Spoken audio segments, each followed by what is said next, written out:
Hana. God forgive me for I have sinned. Cleanse me of these passions for the diseased will wallow in the dirt with the dogs, and only the pure will ascend into heaven. People aren't supposed to change. That's the beauty of pairing. People can be plotted together, their interests made to intersect, their differences minimized. That's what the cure promises. But it's a lie. Fred isn't Fred, at least, he's not the Fred I thought he was. And I'm not the Hana I was supposed to be. I'm not the Hana everyone told me I would be after my cure. The realization brings with it a physical disappointment and a feeling, too, of relief. The morning after Fred's inauguration, I get up and take a shower, feeling alert and very refreshed. I'm overly conscious of the brightness of the lights, the beeping of the coffee machine from downstairs, and the thump thump thump of the clothes in the dryer. Power, power, power all around us, we pulse with it. Mr. Roth has once again come over to watch the news. If he behaves, maybe the Minister of Energy will give him his juice back, and then I won't have to see him every morning. I could speak to Fred about it. The idea makes me want to laugh. Morning, Hana, he says, keeping his eyes locked on the TV. Good morning, Mr. Roth, I say cheerfully, and pass into the pantry. I scan the well-stocked shelves, run my fingers over the boxes of cereal and rice, the identical jars of peanut butter, a half-dozen jams. I'll have to be careful, of course, to steal only a little at a time. I make my way directly to Wynwood Road, where I saw Grace playing with the doll. I again abandon my bike early and go most of the way on foot, careful to stick closely to the trees. I listen for voices. The last thing I want is to be taken by surprise by willow marks again. My backpack digs painfully into my shoulders, and underneath the straps, my skin is slippery with sweat. It's heavy. I can hear liquid sloshing around when I move, and I just pray that the lid of the old glass milk jug which I filled with as much gasoline from the garage as I could get away with stealing is screwed on tightly. Once again, the air is scented faintly with wood smoke. I wonder how many of the houses are occupied and which other families have been forced to live way out here, scraping out a living. I don't know how they make it through the winters. No wonder Jenny, Willow, and Grace look so pale and drawn. It's a miracle that they're still alive. I think of what Fred said. They must learn that freedom will not keep them warm. So disobedience will kill them slowly. If I can find the Tittles' house, I can leave them the food I've stolen and the bottle of gasoline. It's a small thing, but it's something.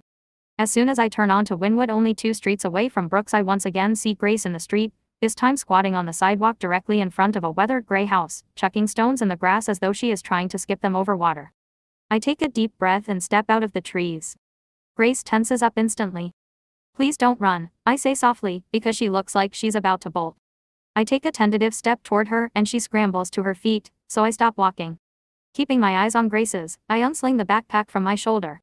You might not remember me, I say. I was a friend of Lena's. I choke a little on her name and have to clear my throat. I'm not going to hurt you, okay? The backpack clinks against the sidewalk when I set it down, and her eyes flit to it briefly. I take this as an encouraging sign and move into a crouch, still keeping my eyes on her, willing her not to run. Slowly, I unzip the backpack. Now her eyes are darting between the bag and me. She relaxes her shoulders a little. I brought you a couple of things, I say, slowly reaching into the bag and withdrawing what I've stolen, a bag of oatmeal, cream of wheat, and 2 boxes of macaroni and cheese, cans of soup, vegetables and tuna fish, a package of cookies. I lay them all out on the sidewalk one by one. Grace takes a quick step forward and then stops herself. Last, I remove the old milk jug full of gasoline. This is for you too, I say. For your family. I see movement in an upstairs window and feel a quick jolt of alarm. But it's only a dirty towel, strung up like a curtain, fluttering in the wind. Suddenly she darts forward and snatches the bottle from my hands. Be careful, I say. It's gasoline. It's very dangerous. I thought you could use it for burning things, I finish lamely. Grace doesn't say anything. She's trying to stuff her arms with all the food I've brought. When I crouch down and try and help her, she grabs the pack of cookies and presses it protectively to her chest. Easy, I say. I'm just trying to help. She sniffs, but allows me to help her stack and gather up the cans of vegetables and soup. We're just a few inches apart, so close I can smell her breath, sour and hungry. There is dirt under her fingernails, streaks of grass on her knees. I've never been this close to Grace before, and I find myself searching her face for a resemblance to Lena. Grace's nose is sharper, like Jenny's, but she has Lena's big brown eyes and dark hair. I feel a quick pulse of something, a squeeze deep in my stomach, an echo from another time, feelings that should have been quieted forever by now. No one can know or even suspect. I have more to give you, I tell Grace quickly as she stands up holding a teetering pile of packages and bags in her arms, along with the plastic bottle. I'll come back. I can only bring a little bit at a time. She just stands there, staring at me with Lena's eyes. If you're not here, I'll leave the food for you somewhere safe. Somewhere it won't get damaged. I stop myself at the last second from saying stolen. Do you know a good hiding place? She turns abruptly and darts around the side of the gray house, through a patch of overgrown grass and high weeds. I'm not sure whether she intends for me to follow her, but I do. The paint is peeling. One of the shutters hangs crookedly from a window on the second floor, tapping lightly in the wind. At the back of the house, Grace waits for me by a large wooden door set in the ground, which must lead to a cellar. She sets down the pile of food carefully in the grass, then grabs the rusted metal handle of the trapdoor and heaves. Underneath the door is a gaping mouth of darkness, and a set of wooden stairs descending into a small, packed dirt space. The room is empty except for several crooked wooden shelves, which contain a flashlight, 2 bottles of water, and some batteries. This is perfect, I say. For just a second, a smile flits across Grace's face. I help her carry the food down into the cellar and stock it on the shelves. I place the bottle of gasoline against one wall. She keeps the package of cookies hugged to her chest, though, and refuses to let it go. The room smells bad, like Grace's breath, sour and earthy. I'm glad when we emerge back into the sunshine. The morning has left a heavy feeling in my chest that refuses to dissolve. I'll be back, I say to Grace. I've nearly rounded the corner when she speaks. I remember you, she says, her voice hardly louder than a whisper. I spin around surprised. But she is already darting away into the trees and disappears before I have a chance to reply. Lena. The dawn is double, a twin smoky glow at the horizon, and behind us above the trees where the fire continues to smolder. The clouds and the drifts of black smoke are almost indistinguishable. In the dark and the confusion, we didn't realize we were missing 2 members of our group, Pike and Henley. Danny wants to go back and look for their bodies, but the fire makes it impossible. We can't even go back to forage for cans that will not have burned, and supplies that have made it through the flames. Instead, as soon as the sky is light, we push forward. We walk in silence, in a straight line, our eyes trained on the ground. We must get to the camp at Waterbury as soon as possible. No detours, no resting, no explorations of the ruins of old towns, picked clean of useful supplies long ago. The air is charged with anxiety. We can count ourselves lucky for one thing, that Raven's map was with Julian and Tack and have not been destroyed with the rest of our supplies. Tack and Julian walk together at the front of the line, occasionally stopping to consult notations they've made on the map. Despite everything that has happened, it gives me a rush of pride to watch Tack consulting Julian, and a different kind of pleasure to vindication, because I know Alex will also have noticed. Alex, of course, takes up the rear with Coral. It's a warm day, so warm I have removed my jacket and rolled my long-sleeved shirt to the elbows, and the sun is splashed liberally over the ground. It's almost impossible to believe that only hours ago we were attacked, except that Pike's and Henley's voices are missing from the murmured conversation. Julian is ahead of me. Alex is behind me. So I push forward exhausted, my mouth still full of the taste of smoke, my lungs burning. Waterbury, Lou has told us, is the beginning of a new order. An enormous camp has amassed outside the city's wall, and many of the city's valid residents have fled. Portions of Waterbury have been totally evacuated. Other parts of the city are barricaded against the Invalids on the other side. Lou has heard that the Invalid camp is almost like a city itself. Everyone pitches in, everyone helps repair shelters and hunt for food and gather water. It has so far been safe from retaliation, partly because no one has remained who can retaliate. The municipal offices were destroyed, and the mayor and his deputies were chased out. There we'll build shelters out of branches and salvaged brick and finally find a place for ourselves. In Waterbury, everything will be okay. The trees begin to thin, and we pass old graffiti-covered benches and half-shell underpasses, speckled with mold. A roof, intact, sitting on a field of grass, as though the rest of the house has been simply sectioned underground. Stretches of road that, leading nowhere, are now part of a nonsense grammar. This is the language of the world, before a world of chaos and confusion and happiness and despair, before the Blitz turned streets to grids, cities to prisons and hearts to dust. We know we're getting close. In the evening, when the sun begins to set, the anxiety comes sweeping back. None of us wants to spend another night alone, exposed in the wilds, even if we have managed to put the Regulators off our trail for now. From ahead, there is a shout. Julian has circled away from Tack and fallen into step beside me, although we have been mostly walking in silence. What is it? I ask him. I'm so tired I am numb. I can't see past the people ahead of me. The group is fanning out over what looks as though it was once an old parking lot. Most of the pavement is gone. 2 street lamps, empty of light bulbs, are staked into the ground. Next to one of them, Tack and Raven have both stopped. Julian cranes onto his tiptoes. I think we're there. Even before he finishes speaking, I am pushing through the group, angling for a look. At the edge of the old parking lot, the ground drops away suddenly and cuts sharply downward. A series of switchback trails leads down the hillside to a barren, treeless portion of land. The camp is not like I've envisioned it at all. I've been imagining real houses, or at least solid structures, nestled between trees. This is simply a vast teeming field, a patchwork of blankets and trash, and hundreds of people pushing almost directly up against the city's wall, stained red in the dying light. Fires burn sporadically across the great, dark expanse, winking like lights from a distant city. The sky electric at the horizon is otherwise stretched dark and tight, like a metal lid that has been screwed shut over waste. For a moment I flash back to the twisted underground people Julian and I met when we were trying to escape the scavengers and their grimy, smoky, underground world. I've never seen so many invalids. I have never seen so many people, period.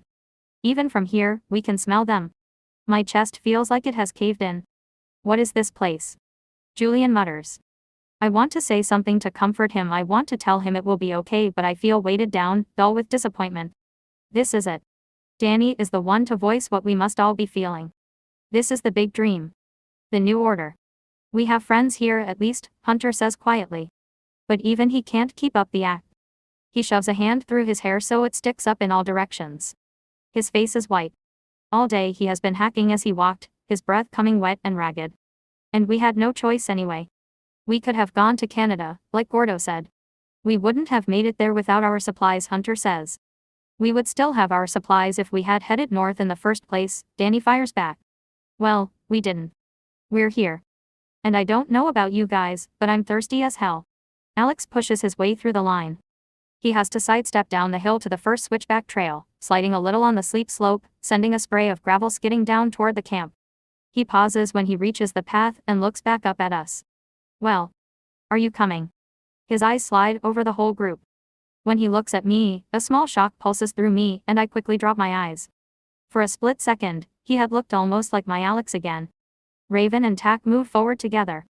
Alex is right about one thing: we don't have a choice now. We won't make it another few days in the wilds, not without any traps, or supplies, and vessels to boil our water. The rest of the group must know this because they follow Raven and Tack sidestepping down toward the dirt path one after another. Danny mutters something under her breath, but follows at last. Come on. I reach for Julian's hand. He draws back. His eyes are fixed on the vast, smoky plain below us, and the dingy patchwork of blankets and makeshift tents. For a moment, I think he's going to refuse. Then he jerks forward, as though pushing his way through an invisible barrier, and precedes me down the hill. At the last second, I notice that Lou is still standing on the ridge. She looks tiny, dwarfed by the enormous evergreens behind her. Her hair is nearly down to her waist now. She is staring not at the camp, but at the wall beyond it, the stained red stone that marks the beginning of the other world. The zombie world. You coming, Lou? I say. What? She looks startled, as though I've woken her up. Then immediately, I'm coming. She casts one more look at the wall before following us. Her face is troubled. The city of Waterbury looks, at least from this distance, dead. No smoke floats up from the factory chimneys. No light shine from the darkened, glass-enclosed towers. It is the empty husk of a city, almost like the ruins we pass in the wilds. Except this time, the ruin is on the other side of the walls. And I wonder what about it, exactly, makes Lou afraid. Once we reach the ground, the smell is thick, almost unbearable, the stink of thousands of unwashed bodies and unwashed hungry mouths. Urine. Old fires and tobacco. Julian coughs, mutters God. I bring my sleeve to my mouth, trying to inhale through it. The periphery of the camp is ringed with large metal drums and old, rust-spotted trash cans, in which fires have been lit. People crowd around the fires, cooking or warming their hands. They look at us with suspicion as we pass. Immediately, I can tell that we are not welcome. Even Raven looks uncertain. It's not clear where we should go, or who we should speak to, or whether the camp is organized at all. As the sun is finally swallowed by the horizon, the crowd becomes a mass of shadows, faces lit up grotesque and contorted by the flickering light. Shelters have been constructed hastily from bits of corrugated tin and scraps of metal. Other people have created makeshift tents with dirty bedsheets. Still others are lying, huddled on the ground, pressing against one another for warmth. Well, Danny says. Her voice is loud, a challenge. What now? Raven is about to respond when suddenly a body rockets into her, nearly pushing her over. Tack reaches out to steady her, barks, hey. The boy who catapulted into Raven, skinny, with the jutting jaw of a bulldog, doesn't even glance at her. Already he is plowing back toward a dingy red tent, where a small crowd has assembled. A man older, bare-chested but wearing a long, flapping winter coat, is standing with his fists balled, his face screwed up with fury. "You filthy pig." He spits. "I'm going to fucking kill you. Are you crazy?" Bulldog's voice is surprisingly shrill. "What the hell are you? You stole my goddamn can. Admit it. You stole my can." Bits of spit are collected at the corners of the old man's mouth. His eyes are wide wild. He turns a full circle, appealing to the crowd. Then he raises his voice. "I had a whole can of tuna unopened. Sitting right with my things. He stole it. I never touched it. You're out of your mind." Bulldog starts to turn away. The man in the ragged coat lets out a roar of fury. "Liar." He leaps. For a second, it seems he is suspended in midair, his coat flapping behind him like the great leathery wings of a bat. Then he lands on the boy's back, pinning him to the ground. All at once the crowd is a surge, shouting, pressing forward, cheering them on. The boy rolls on top of the man straddling him, pounding him. Then the older man kicks him off and wrestles the boy's face into the dirt. He is shouting, but his words are unintelligible. The boy rashes and manages to buck the old man off, sending him into the side of a metal drum. The man screams. The fire has obviously been burning for a long time. The metal must be hot. Someone shoves me from behind and I nearly go sprawling to the ground. Julian just manages to get his hand around my arm, keeping me on my feet. The crowd is seething now, the voices and bodies have become one, like dark water teeming with a many-headed, many-armed monster. This is not freedom. This is not the new world we imagined. It can't be. This is a nightmare. I push through the crowd after Julian, who never lets go of my hand. It's like moving through a violent tide, a surge of different currents. I'm terrified that we've lost the others, but then I see Tack, Raven, Coral, and Alex, standing a little ways off scanning the crowd for the rest of our group. Danny, Bram, Hunter, and Lou fight their way to us. We huddle close together and wait for the others. I scan the crowd for Gordo for his chest-length beard, but all I see is blur and haze, faces merging in and out behind clouds of oily smoke. Coral begins to cough. The others don't come. Eventually we are forced to admit that we've been separated from them. Raven says half-heartedly that they will no doubt track us down.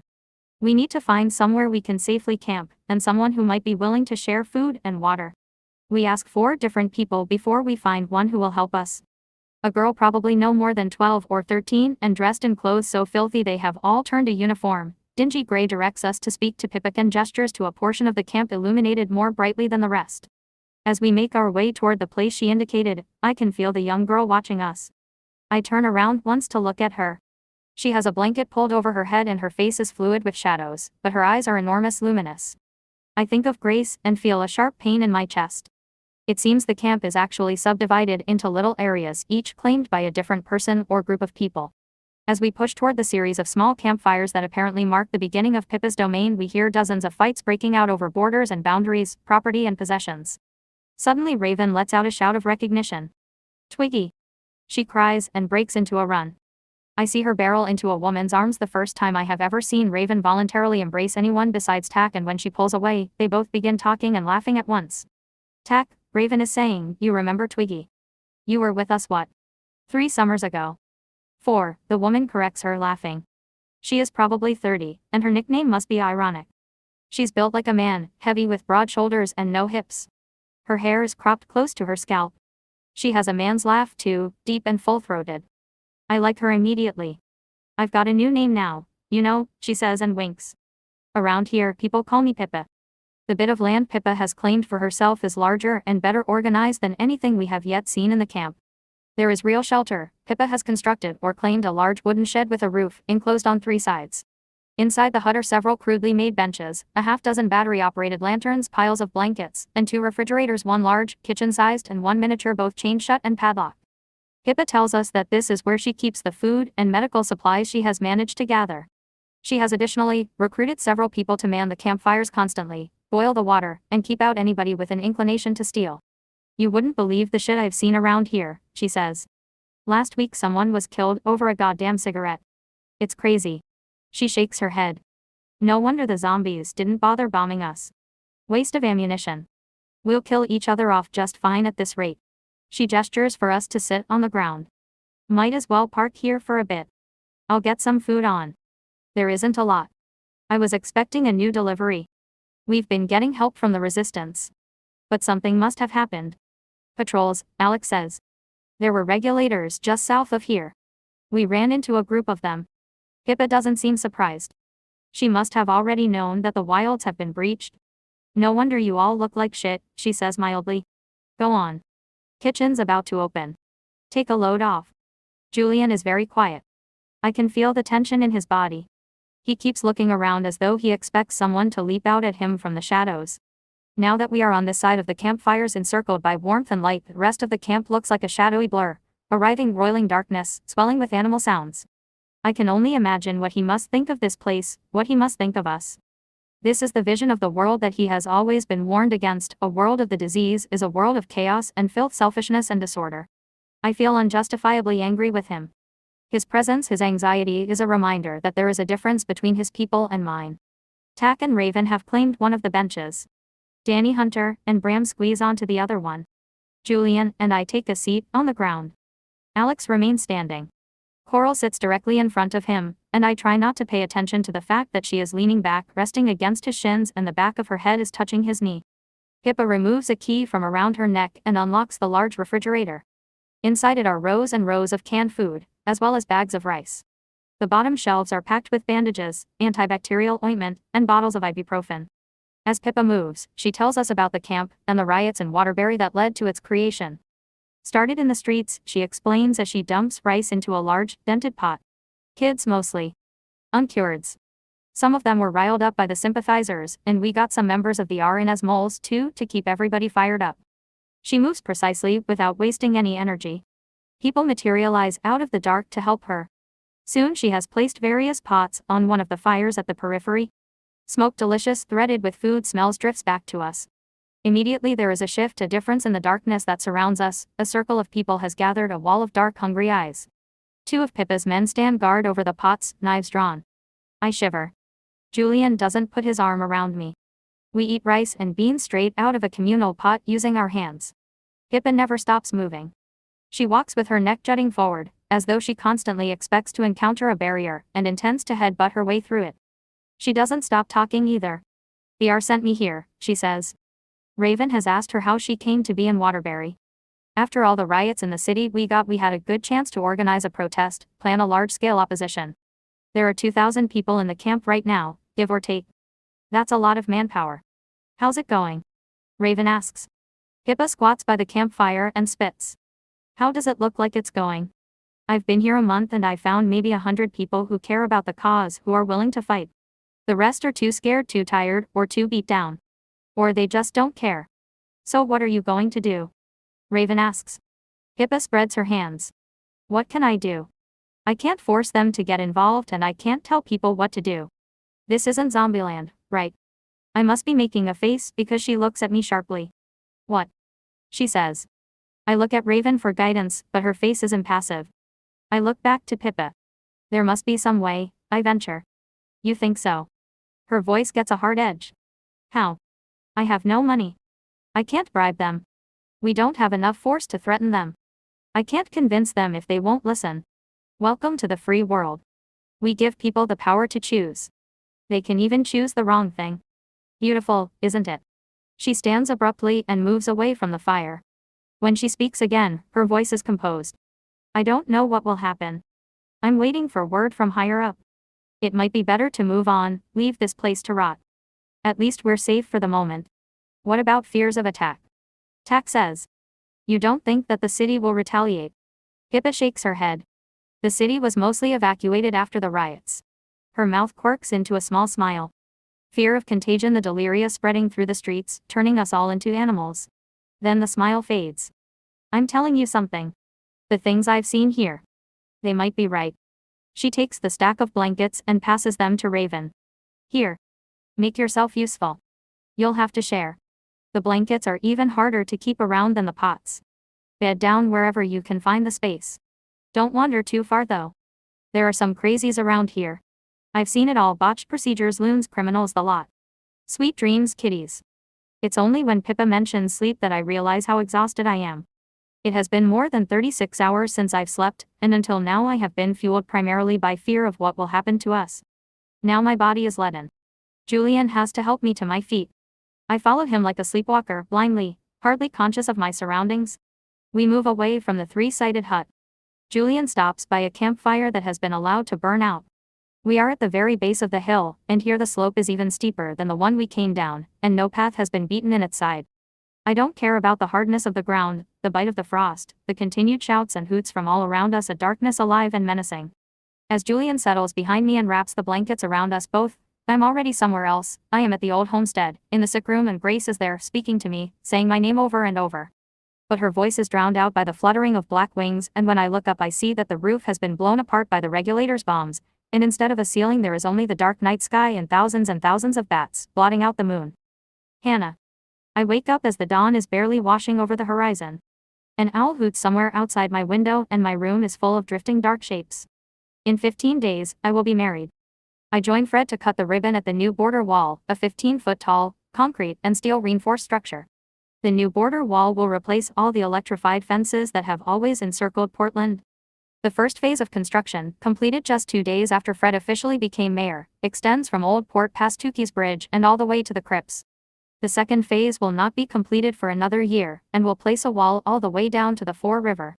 2 years after that the final wall will go up connecting the two, and the modernization and strengthening of the border will be complete just in time for Fred's re-election.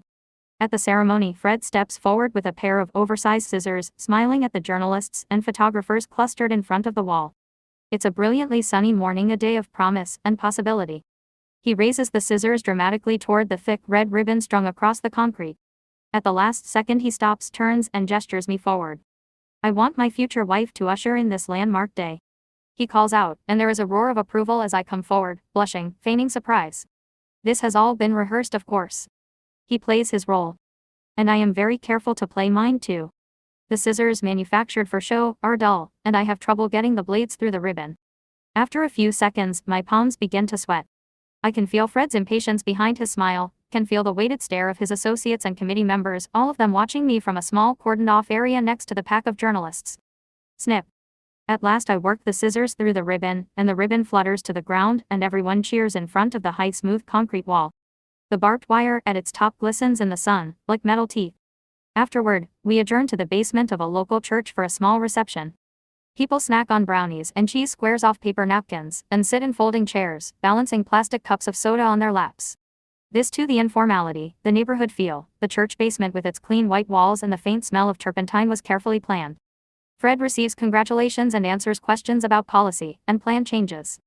My mother is glowing, happier than I have ever seen her, and when she catches my eye across the room she winks. It occurs to me that this is what she has wanted for me, for us all, my life. I drift through the crowd, smiling, making polite conversation when I am needed. Underneath the laughter and chatter, I am pursued by a snake hiss of sound, a name that follows me everywhere. Prettier than Cassie. Not as slender as Cassie. Cassie, Cassie, Cassie. Fred is in a great mood as we drive home. He loosens his tie and unbuttons his collar, rolls up his sleeves to the elbow, and opens the window so the breeze sweeps into the car, blowing his hair across his face. Already he looks more like his father. His face is red. It was hot in the church, and for a second I can't help but imagine what it will be like after we are married, and how soon he will want to get started on having babies. I close my eyes and visualize the bay, let the image of Fred on top of me break apart on its waves. They were eating it up, Fred says excitedly. I threw out a couple hints here and there about Finch and the Department of Energy, and you could just tell everyone was going apeshit. All of a sudden, I can no longer keep the question down, what happened to Cassandra? His smile falters. Were you even listening? I was. They were eating it up. Going apeshit. He winces a little when I say the word shit, even though I'm only parroting his words back to him. But you reminded me, I've been meaning to ask. You never told me what happened to her. Now the smile is completely gone. He turns toward the window. The afternoon sunshine stripes his face in alternating patterns of light and shadow. What makes you think something happened? I keep my voice light. I just meant I wanted to know why you got divorced. He swivels quickly to look at me, eyes narrow as though hoping to catch the lie on my face. I keep my face neutral. He relaxes a little. Irreconcilable differences. The smile returns. They must have made a mistake when they evaluated her. She wasn't right for me at all. We stare at each other, both of us smiling, doing our duty, keeping our respective secrets. You know one of the things I like best about you? He asks, reaching for my arm. What? He jerks me suddenly close to him. Surprised, I cry out. He pinches the soft skin on the inside of my elbow, sending a sharp zip of pain down my arm. Tears prick my eyes and I inhale deeply, willing them back. That you don't ask too many questions, he says, and then pushes me away from him roughly. Cassie asked too many questions. Then he leans back, and we drive the rest of the way in silence. Late afternoon used to be my favorite time of day, mine and Lena's. Is it still? I don't know. My feelings, my old preferences are just out of reach, not eradicated completely as they should have been, but like shadows, burning away whenever I try to focus on them. I don't ask questions. I just go. The ride to Deering Highlands already feels easier. Thankfully, I don't encounter anyone. I deposit the supplies of food and gasoline in the underground cellar that Grace showed me. Afterward, I make for Preble Street, where Lena's uncle used to have his little corner grocery store. As I suspected, it is now closed and shuttered. Metal grates have been drawn over its windows. Beyond the lattice steel, I see graffiti scrawls across the glass, now indecipherable, faded by rain and weather. The awning, a royal blue, is torn up and half dismantled. One thin, spindly metal support, like the jointed leg of a spider, has come free of the fabric and swings pendulum-like in the wind. A small placard fixed to one of the metal grates says, "Coming soon. E's Salon and Barber." The city no doubt forced him to close his doors, or the customers stopped coming, worried that they would be guilty by association. Lena's mother, Lena's uncle William, and now Lena. Too much bad blood. Too much disease. No wonder they're hiding in the Deering Highlands. No wonder Willow is hiding there as well. I wonder whether it was by choice or whether they were coerced, threatened, or even bribed to leave a better neighborhood. I don't know what possesses me to go around back to the narrow alley and the small blue door that used to lead to the storeroom. Lena and I used to hang out here together when she was stocking shelves after school. The sun slants hard over the sloped roofs of the buildings around me, skipping right over the alley, which is dark and cool. Flies buzz around a dumpster, droning and then colliding with the metal. I climb off my bike and lean it against one of the beige concrete walls. The sounds from the street, people shouting to one another, the occasional rumble of a bus already seem distant. I step toward the blue door, which is streaked with pigeon shit. Just for a moment, time seems to fold in two, and I imagine that Lena will fling open the door for me, as she always did. I'll grab a seat on one of the crates of baby formula or canned green beans, and we'll split a bag of chips and a soda stolen from stock, and we'll talk about what? What did we talk about then? School, I guess. The other girls in our class, and track meets, and the concert series in the park, and who was invited to whose birthday party, and things we wanted to do together. Never boys. Lena wouldn't. She was far too careful. Until one day she wasn't. That day I remember perfectly. I was still in shock because of the raids the night before, the blood and the violence, the chorus of shouting and screaming. Earlier that morning, I had grown up my breakfast. I remember Lena's expression when he knocked on the door, eyes wild, terrified, body stiff. And how Alex had looked at her when she finally let him into the storeroom. I remember exactly what he was wearing, too, and the mess of his hair, the sneakers with their blue-tinged laces. His right shoe was untied. He didn't notice. He didn't notice anything but Lena. I remember the hot flash that stabbed through me. Jealousy. I reach out for the door handle, suck in a deep breath, and pull. It's locked, of course. I don't know what I was expecting and why I feel so disappointed. It would be locked. Beyond it, the dust will be settling on the shelves. This is the past, it drifts, it gathers. If you are not careful, it will bury you. This is half the reason for the cure, it clean sweeps. It makes the past, and all its pain, distant, like the barest impression on sparkling glass. But the cure works differently for everybody. And it does not work perfectly for all. I'm resolved to help Lena's family. Their store was taken away and their apartment reclaimed, and for that I am partly responsible. I was the one who encouraged her to go to her first illegal party. I was the one who always egged her on, asking her about the wilds, talking about leaving Portland. And I was also the one who helped Lena escape. I got the note to Alex informing him she had been caught and that her procedural date had been changed. If it weren't for me, Lena would have been cured. She might be sitting in one of her courses at the University of Portland, or walking the streets of the old port with her pair. The stop and save would still be open, and the house on Cumberland would be occupied. But the guilt goes even deeper than that. It too is dust, layers and layers of it have accumulated. Because if it weren't for me, Lena and Alex would never have been caught at all. I told on them. I was jealous. God forgive me for I have sinned. Lena. I wake up to motion and noise. Julian is gone. The sun is high, the sky cloudless, and the day still. I kick off the blankets and sit up, blinking hard. My mouth tastes like dust. Raven is kneeling nearby, feeding twigs one at a time to one of the campfires. She glances up at me. Welcome to the land of the living. Sleep well. What time is it? I ask. Afternoon. She straightens up. We're about to head down to the river. I'll come with you. Water, that's what I need. I need to wash and drink. My whole body feels like it's coated in grime. Come on, then, she says. Pippa is sitting at the edge of her camp, talking with an unfamiliar woman. From the resistance, Raven explains when she sees me looking, and my heart does a funny stutter in my chest. My mother is with the resistance. It's possible the stranger knows her. She's a week late. She was coming from New Haven with supplies but got waylaid by patrols. I swallow. I'm afraid to ask the stranger for news. I'm terrified I'll once again be disappointed. Do you think Pippa's going to leave Waterbury? I ask. Raven shrugs. We'll see. Where will we go? I ask her. She shoots me a small smile, reaches out and touches my elbow. Hey. Don't worry so much, okay? That's my job. I feel a rush of affection for her. Things between us have not been the same since I found out that she and Tak used me and Julian for the movement. But I would be lost without her. We all would be. Tak, Hunter, Bram, and Julian are standing together holding makeshift buckets and containers of various sizes. They have obviously been waiting for Raven. I don't know where Coral and Alex are. I don't see Lou either. Hey, Sleeping Beauty, Hunter says. He has obviously slept well. He looks 100 times better than he did yesterday, and he isn't coughing anymore. Let's get this party started, Raven says. We leave the relative safety of Pippa's camp and push into the jostle of people, through the maze of patched-together shelters and makeshift tents. I try not to breathe too deeply. It stinks of unwashed bodies and even worse of bathroom smells. The air is thick with flies and gnats. I can't wait to wade into the water to wash away the smells and the dirt. In the distance, I can just make out the dark thread of the river winding along the south side of the camp. Not too much farther now. The press of tents and shelters eventually peters out. Ribbons of old pavement, now cracked and fragmented, crisscross the landscape. Vast squares of concrete mark the foundation of old houses. As we approach the river, we see a crowd has gathered along its banks. People are shouting, pushing, and shoving their way to the water. Now what's the problem? Tak mutters. Julian hitches the buckets higher on his shoulder and frowns, although he stays silent. There's no problem, Raven says.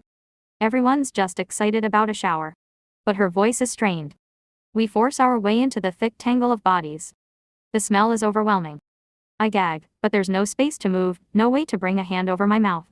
Not for the first time. I'm grateful to be only 5'2". At least it allows me to squeeze through the smallest openings between people, and I fight my way to the front of the crowd first, breaking out onto the steep, stony banks of the river, while the mass of people continues to swell behind me, fighting toward the river. Something is wrong. The water is extremely low, no more than a trickle, a foot or so wide and hardly that deep, and churned mostly to mud. As the river winds back toward the city, it is filled with a moving jigsaw puzzle of people, swelling into the riverbank, desperate to fill their containers. From a distance, they look like insects. What the hell? Raven finally pushes her way onto the bank and stands next to me, stunned. The water's running out, I say. Facing this sluggish stream of mud, I begin to panic. Suddenly I am thirstier than I have ever been in my life. Impossible, Raven says. Pippa said the river was flowing fine just yesterday. Better take what we can, Tak says. He, Hunter, and Bram have finally fought their way through the crowd. Julian follows a moment afterward. His face is red with sweat. His hair is plastered to his forehead. For a moment, my heart aches for him. I should never have asked him to join me here. I should never have asked him to cross. More and more people are flowing down toward the river and fighting for what little water remains. There is no choice. We must fight alongside them. As I'm moving into the water, someone pushes me out of the way, and I end up falling backward, landing hard on the rocks. Pain shoots up my spine, and it takes me 3 tries to stand up. Too many people are streaming by me, shoving me.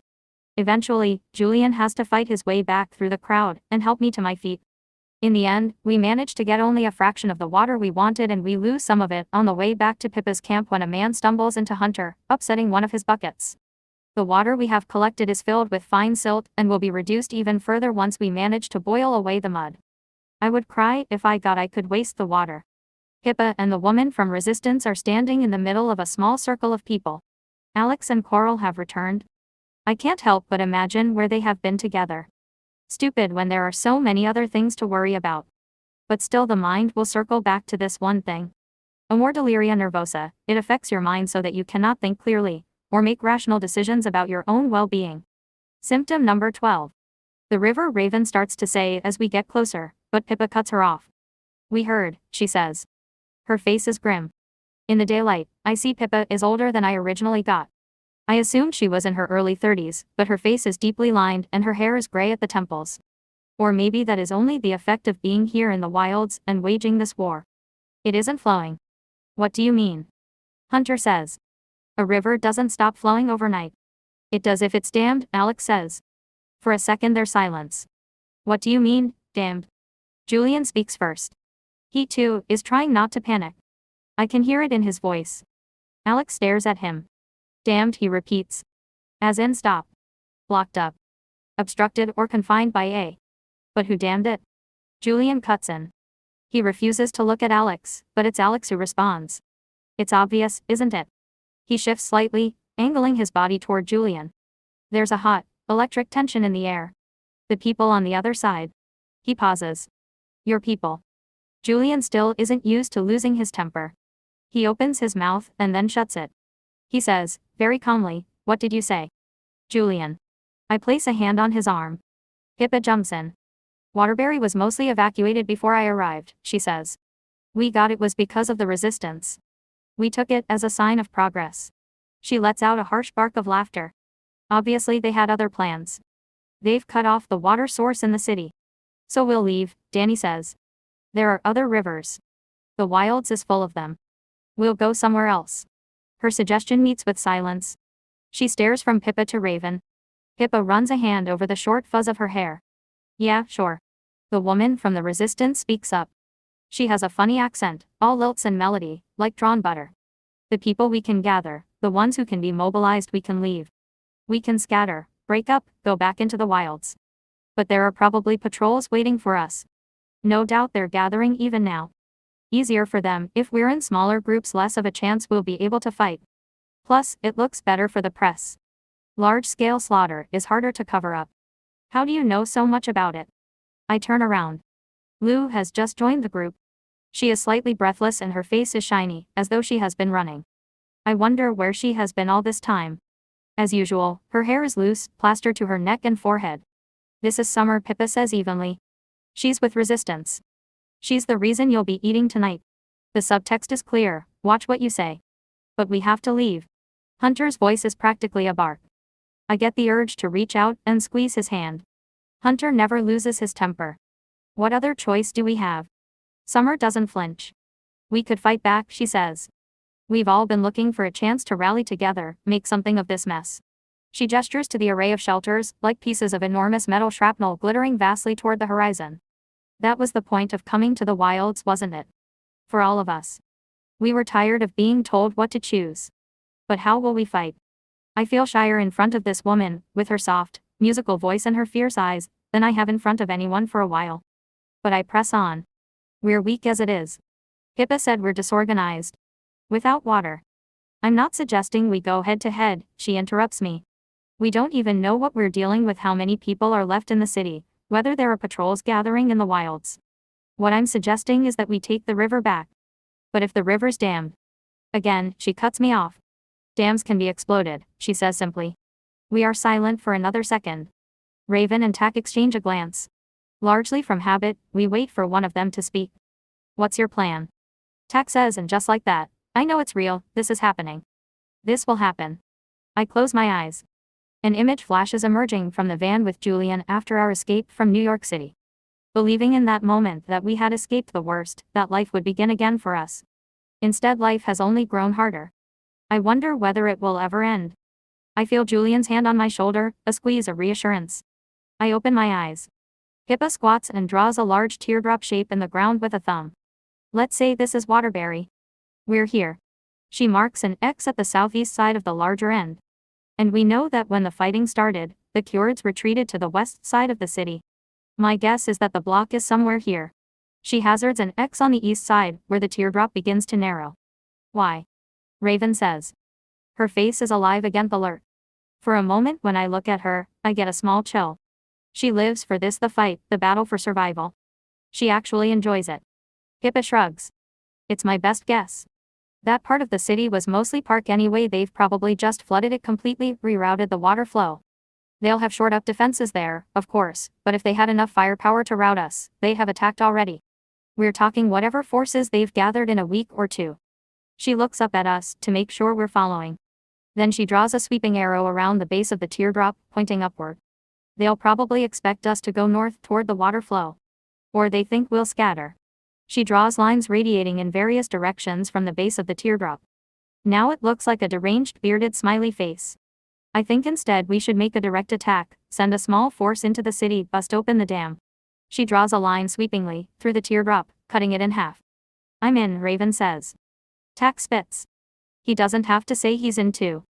Summer folds her arms looking down at Pippa's diagram.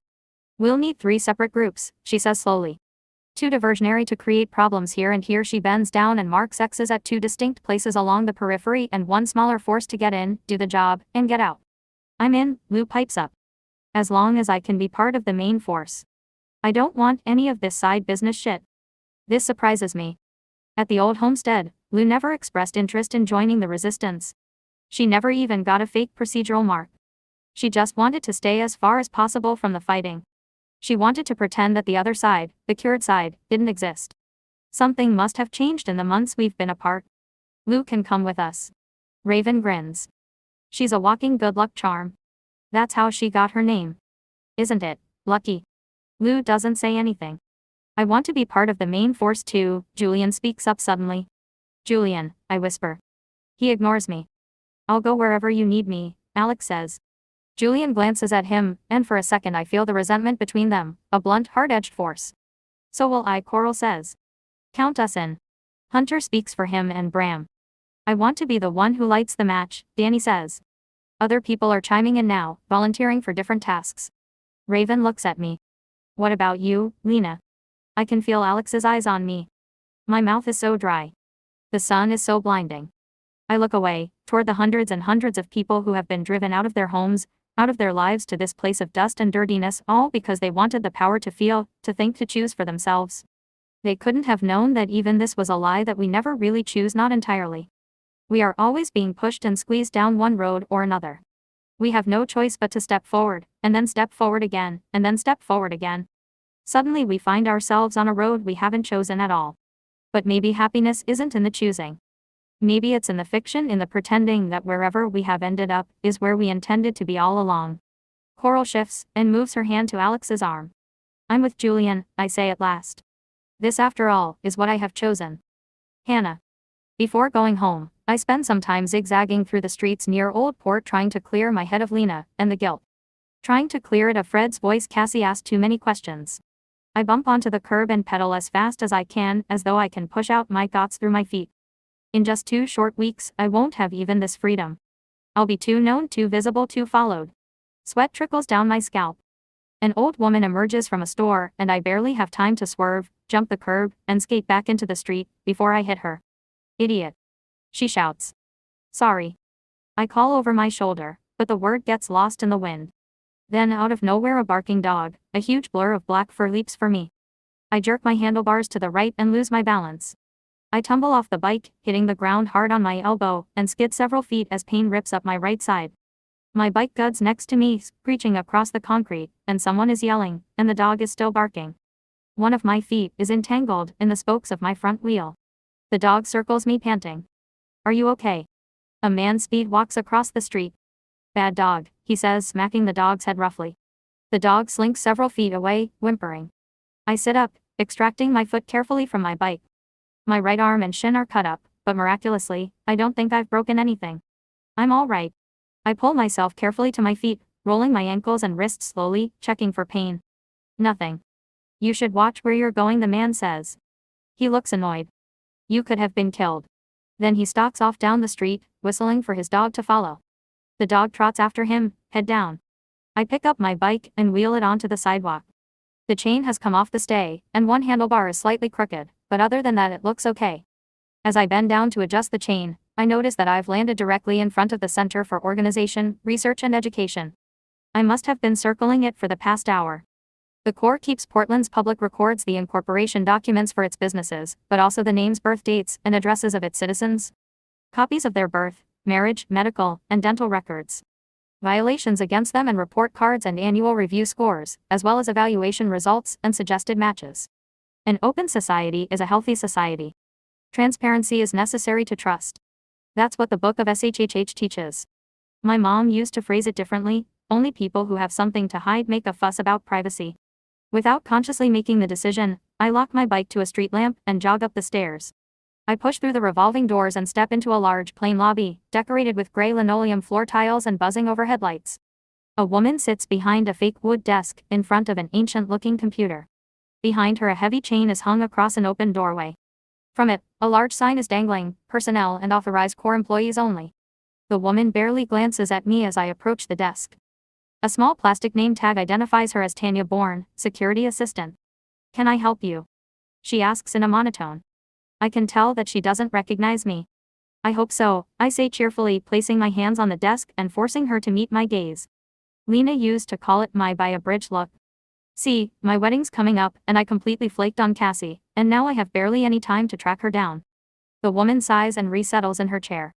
And of course Cassie has to be there. I mean, even if we haven't spoken. Well, she invited me to her wedding, and it just wouldn't be nice, would it? I let out a giggle. "Miss," she prompts tiredly. I giggle again. "Oh, sorry. Babbling, it's a bad habit. I guess I'm just nervous, because of the wedding and everything." I pause and suck in a deep breath. "So can you help me?" She blinks. Her eyes are a dirty bath water color. "What? Can you help me find Cassie?"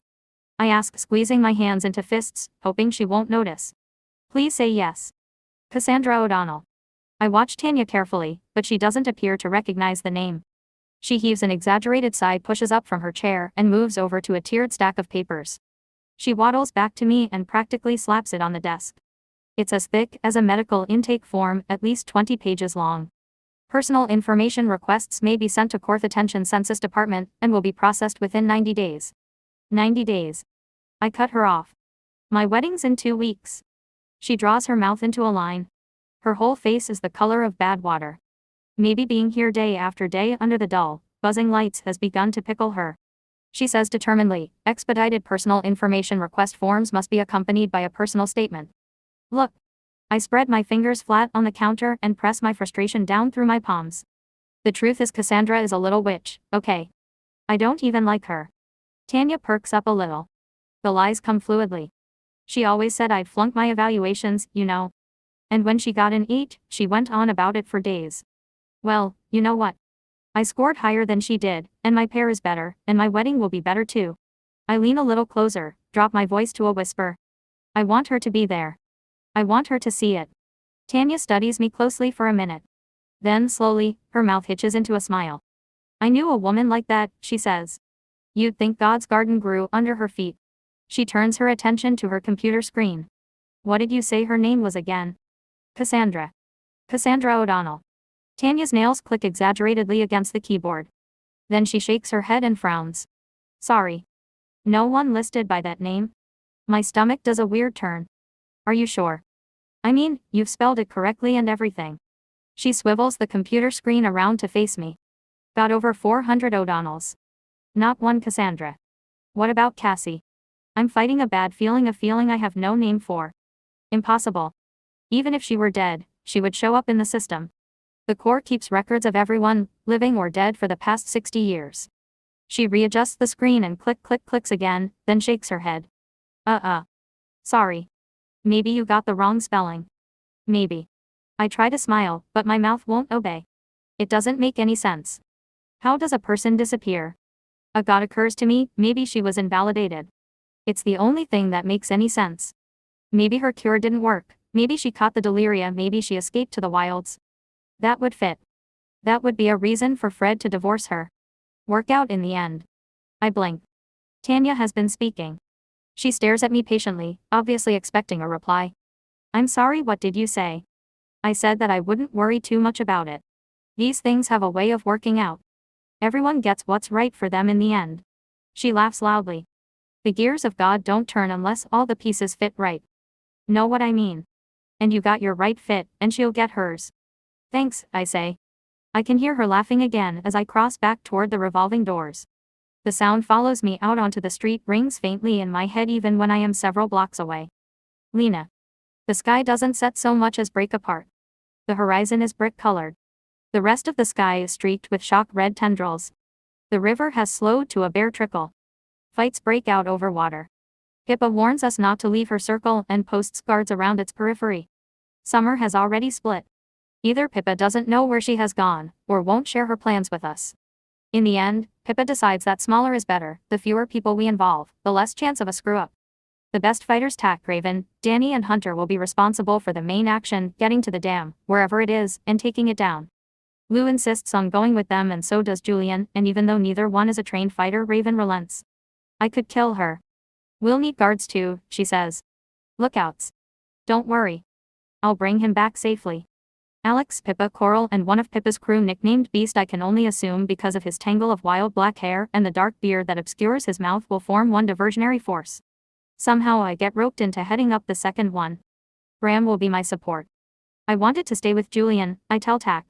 I don't feel comfortable complaining directly to Pippa. Yeah. Well, I wanted bacon and eggs this morning, he says without glancing up. He's rolling a cigarette. After all I did for you, I say, you still treat me like a child. Only when you act like one, he says sharply, and I remember a fight I had with Alex once, a lifetime ago, after I had first discovered that my mom had been imprisoned in the crypts my whole life. I haven't thought about that moment, and Alex's sudden outburst, in forever. That was just before he told me he loved me for the first time. That was just before I said it back. I feel suddenly disoriented and have to squeeze my nails into my palms until I feel a brief shock of pain. I don't understand how everything changes, how the layers of your life get buried. Impossible. At some point, at some time, we must all explode. Look, Lena. Now Tak raises his head. We're asking you to do this because we trust you. You're a leader. We need you. I'm so startled by the sincerity of his tone, I can't think of a response. In my old life, I was never a leader. Hana was the leader. I got to follow along. When does it end? I say finally. I don't know, Tak says. It's the first time I've ever heard him admit to not knowing something. He tries to roll up his cigarette, but his hands are shaking. He has to stop and try again. Maybe it doesn't. Finally he gives up and throws the cigarette down in disgust. For a moment we stand there in silence. Bram and I need a third, I say at last. That way if something happens, if one of us goes down, the other one still has backup. Tak looks up at me again. I'm reminded that he too is young, 24, Raven once told me. In that second, he looks it. He looks like a grateful kid, like I've just offered to help with his homework. Then the moment passes, and his face goes hard again. He removes his pack of tobacco, and some rolling papers, and begins again. You can have Coral, he says. The part of the mission that frightens me the most is the journey through the camp. Pippa gives us one of the battery-operated lanterns, which Bram carries. In its jerky glow, the crowd around us is broken into pieces and fragments. The flash of a grin here. A woman, bare-breasted, nursing a baby, staring at us resentfully. A tide of people barely break apart to let us through, then reform, and refold behind us. I have a sense of their sucking need, already. The moans have started, the whispers of water, water. From everywhere, too, comes the sound of shouting. Stifled cries in the darkness. Fists into flesh. We reach the riverbank, now eerily quiet. There are no more people teeming in its depths, fighting over water. There is no more water to fight over, only a tiny trickle, no wider than a finger, black with silt. It's a mile to the wall, and then another 4 northwest along its perimeter to one of the better fortified areas. A problem there will bring the most attention and pull the largest number of security forces away from the point Raven, Tak, and the others need to breach. Earlier, Pippa opened the second, smaller fridge, revealing shelves packed with weapons she had been sent by the resistance. Tak, Raven, Lou, Hunter, and Julian were each provided with guns. We've had to make do with a half-empty bottle of gasoline, stuffed with an ancient rag, a beggar's purse, Pippa called it. By silent consensus I have been elected the one to carry it. As we walk it seems to grow heavier in my backpack, bumping uncomfortably against my spine. I can't help but imagine sudden explosions being blown accidentally to bits. We reach the place where the camp runs up against the city's southern border wall, a wave of people and tents lapping up against the stone. This part of the wall, and the city beyond it, has been abandoned. Enormous, dark floodlights crane their necks over the camp. Only a single bulb remains intact. It sends a bright white light forward, painting the outline of things clearly, leaving the detail and the depth out, like a lighthouse beaming out over dark water. We follow the border wall north and finally leave the camp behind. The ground underneath us feels dry. The carpet of pine needles cracks and snaps each time we take a step. Other than that, once the noise of the camp recedes, it is silent. Anxiety gnaws at my stomach. I'm not too worried about our role if all goes well. We won't even have to breach the wall, but Julian is in way over his head. He has no idea what he's doing, no idea what he's getting into. This is crazy, Coral says suddenly. Her voice is high, shrill. She must have been fighting down panic all this time. It'll never work. It's suicide.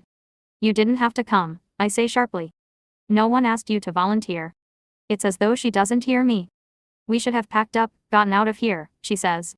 And left everyone else to fend for themselves. I fire back. Coral says nothing. She's obviously just as unhappy as I am that we've been forced to work together, probably even unhappier, since I'm the one in charge. We weave between the trees following the erratic motions of Bram's lantern, which bobs in front of us like an overgrown firefly. Every so often, we cross ribbons of concrete radiating outward from the city's walls. Once, these old roads would have led to other towns.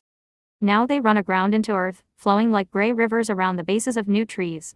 Signs choked with brown ivy point the way to towns and restaurants long dismantled. I check the small plastic watch that Beast lent me, 11:30 p.m. It has been an hour and a half since we set out. We have another half hour before we are supposed to light the rag and send the purse over the wall. This will be timed with a simultaneous explosion on the eastern side just south of where Raven, Tak, Julian, and the others will be crossing. Hopefully the two explosions will divert attention away from the breach.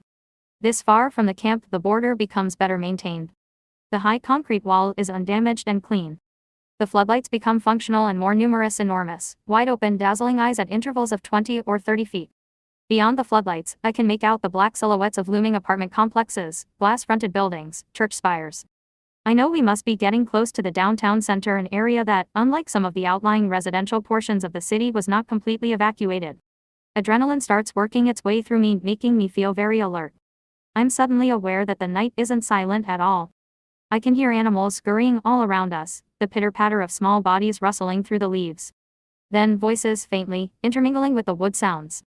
Bram, I whisper at him. Turn off the lantern. He does.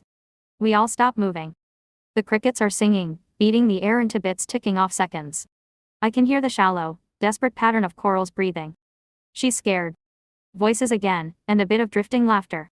We are hugging the woods, concealed in a thick wedge of dark between two floodlights. As my eyes adjust, I see a tiny glowing light, an orange firefly hovering above the wall. It flares, fades, then flares again. A cigarette. Guard. Another burst of laughter breaks the silence, this time louder, and a man's voice says, "No frigging way." Guards, plural. So. There are watch points along the way. This is both good and bad news. More guards means more people to sound the alarm, more forces to divert from the main breach. But it will also make it more dangerous to get close to the wall. I gesture for Bram to keep moving. Now that the lantern is off, we have to go slowly. I check the watch again. 20 minutes. Then I see it, a metal structure rising above the wall like an overgrown birdcage. An alarm tower. Manhattan, which had a wall similar to this one, had similar alarms. Inside the wire cage is a lever that will trip security alarms all across the city, summon regulators and police to the border. The alarm tower is situated, mercifully, in one of the dark spaces between floodlights. Still, it's a good bet that there are guards working that portion of the border, even if we can't see them. The top of the wall is bulk and shadow, and any number of regulators could be sheltered there. I whisper for Bram and Coral to stop. We are still a good 100 feet from the wall and concealed in the shadow of looming evergreens and oaks. We'll detonate as close to the alarm tower as possible, I say, keeping my voice low. If the explosion doesn't trip the alarm, the guards will. Bram, I need you to take out one of the floodlights farther on. Not too far though. If there are guards in the tower, I want them pulled away from their position.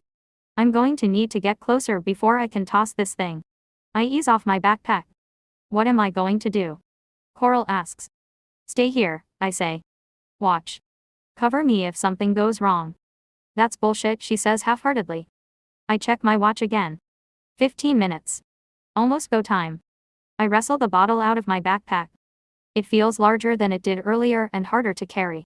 I can't immediately find the matchbook Tak gave me, and I have a momentary panic that it somehow got lost in the dark, but then I remember I put it in my pocket for safekeeping. Light the rag, throw the bottle, Pippa told me. Nothing to it. I take a deep breath, exhale silently. I don't want Coral to know that I'm nervous. Okay, Bram. Now. His voice is soft but calm. Go now. But wait for my whistle. He unfolds from his crouch, then moves away from us soundlessly. He is soon absorbed by the greater dark. Coral and I wait in silence. At one point our elbows collide, and she jerks back. I scoot a little away from her, scanning the wall, trying to make out whether the shadows I see are people, or just tricks of the night. I check my watch, then check it again. Suddenly the minutes seem to be tumbling forward. 11:50. 11:53. 11:55. Now. My throat is parched. I can hardly swallow, and I have to lick my lips twice before I manage a whistle. For several long, agonizing moments nothing happens. There's no longer any point in pretending that I'm not afraid. My heart is jackhammering in my chest, and my lungs feel like they've been flattened. Then I see him. Just for a second, as he darts toward the wall, he crosses into the path of the floodlight, and he is lit up, frozen, a photographic still. Then the darkness swallows him again, and a second later there's a tremendous shattering, and the floodlight goes dark. Instantly, I'm up on my feet and running for the wall. I'm aware of shouting, but I can't make out any words, don't focus on anything but the wall and the alarm tower behind it.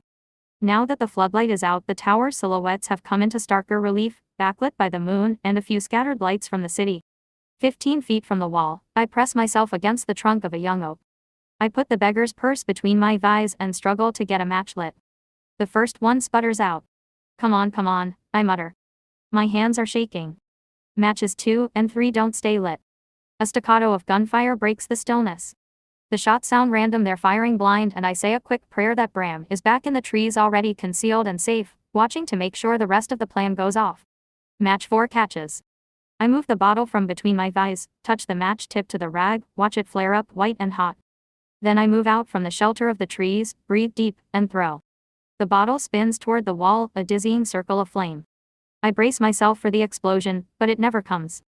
The rag, still flaming, detaches from the mouth of the bottle and floats to the ground. I am temporarily mesmerized, watching its path like a fiery bird, listing and damage collapsing into the undergrowth mast at the base of the wall. The bottle shatters harmlessly against the concrete. What the fuck? Now what's the problem? Fire, looks like. Probably your damn cigarette. Stop bitching and get me a hose. Still no alarm. The guards are probably used to vandalism from the Invalids, and neither a damaged floodlight nor a dinky fire is enough to cause them concern. It's possible it won't matter, Alex. Pippic and Beast's diversion is more important, closer to where the action is, but I can't shake the fear that maybe their plan hasn't worked either. That will leave a city full of guards, prepped, primed, attentive. That will be sending Raven, Tack, Julian, and the rest of them into slaughter. Without consciously deciding to move, I'm on my feet again, sprinting toward an oak close to the wall that looks like it will support my weight. All I know is I have to get over the wall and trigger the alarm myself. I wedge my foot against a knot in the tree trunk and haul myself upward. I'm weaker than I was last fall, when I used to climb to the nests quickly, daily, without a problem. I thud back down to the ground. What are you doing? I spin around. Coral has emerged from the trees. What are you doing? I turn back to the tree and try again, picking a different grip this time. No time. You said to cover for you, she says. Keep your voice down, I whisper sharply. I'm surprised that she actually cared enough to follow me. I have to get over the wall. And do what? I try a third time, managing to skim the branches above my head with my fingertips before my legs give out and I'm forced to jump back to the ground. My 4th attempt is worse than the first 3. I'm losing control, I'm not thinking straight. Lena. What are you planning to do? Coral repeats. I spin around to look at her. Give me a boost, I whisper. A what? Come on. The panic is creeping into my voice. If Raven and the others haven't already crossed, they'll be trying to any second. They're counting on me.